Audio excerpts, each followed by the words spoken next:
terminé.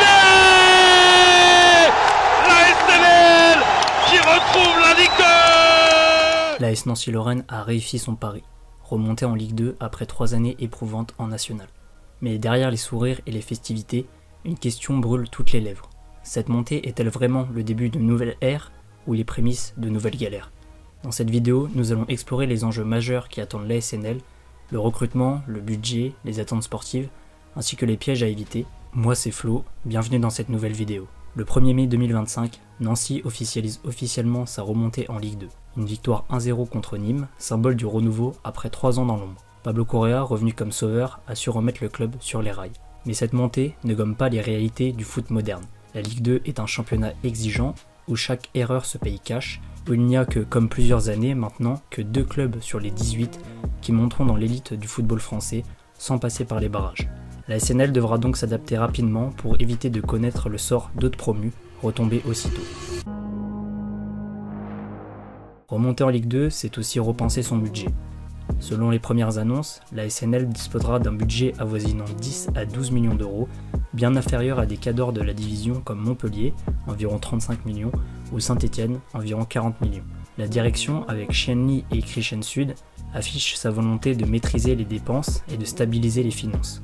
Malgré tout, les deux hommes annoncent qu'il est essentiel de faire preuve de rigueur financière pour garantir la pérennité du club. Une rigueur qui s'est traduite par de nouveaux licenciements économiques, dont celui du directeur adjoint, Nabil El Yagoubi, homme à tout faire du club depuis 17 ans. Un licenciement qui peut paraître injuste pour certains, mais une décision où il y a quelques années de cela, M. Jacques Rousselot, illustre ancien président de la SNL, n'aurait jamais pris, valorisant toujours l'être humain à une décision financière. Des décisions à l'époque qui ont coûté beaucoup d'argent au club au charbon.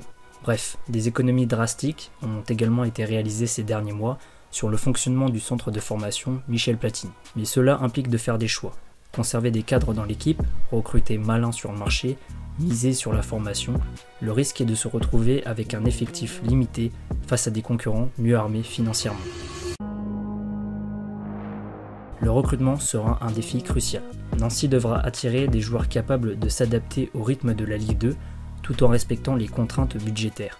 Il y a, on le sait, un gouffre énorme entre la Ligue 2 et la nationale. La priorité du club, selon les dernières sources, serait de recruter 5 à 6 nouvelles têtes.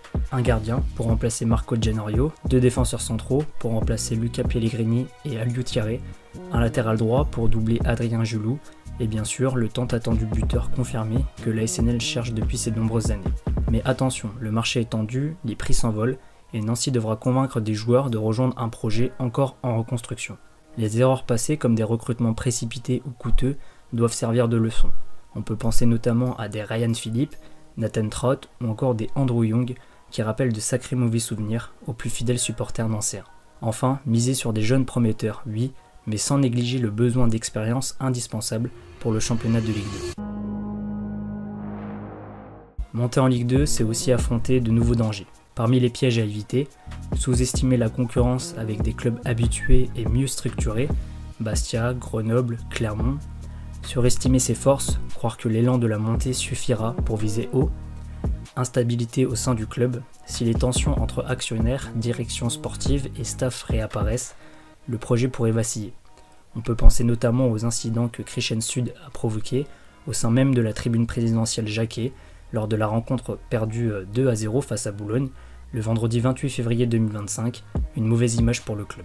L'exemple du Red Star en 2016 ou de Concarneau en 2023 en montre bien l'exemple. Promu, puis directement replongé l'année suivante en national. Rappelle combien la transition peut être périlleuse. Malgré ces défis, Nancy a des atouts. Un public fidèle et passionné, prêt à pousser l'équipe à Marcel Picot comme depuis tant d'années. Un entraîneur emblématique, Pablo Correa, qui connaît parfaitement la maison et le championnat de Ligue 2 BKT. Un centre de formation de qualité, capable de révéler de nouveaux talents et qui l'a prouvé comme Nel El Lainaoui pour le plus récent, mais également Clément Langlais pour les plus anciens. Si le club parvient à conserver cet équilibre fragile, à recruter malin et à rester uni, la SNL peut envisager l'avenir avec confiance. La SNL est de retour en Ligue 2, mais le plus dur commence. Entre contraintes budgétaires, recrutement stratégique et attentes du public, le club lorrain devra montrer qu'il a appris de ses erreurs et qu'il peut rivaliser avec les meilleurs, dans un championnat de Ligue 2 qui devient comme chaque année de plus en plus difficile. Une nouvelle page s'écrit, espérons qu'elle soit grande pour l'AS Nancy-Lorraine. Merci à tous d'avoir suivi cette vidéo. Vous pouvez vous abonner, partager, commenter et lâcher un pouce bleu pour soutenir mon travail. C'était Flo et à bientôt pour une nouvelle vidéo.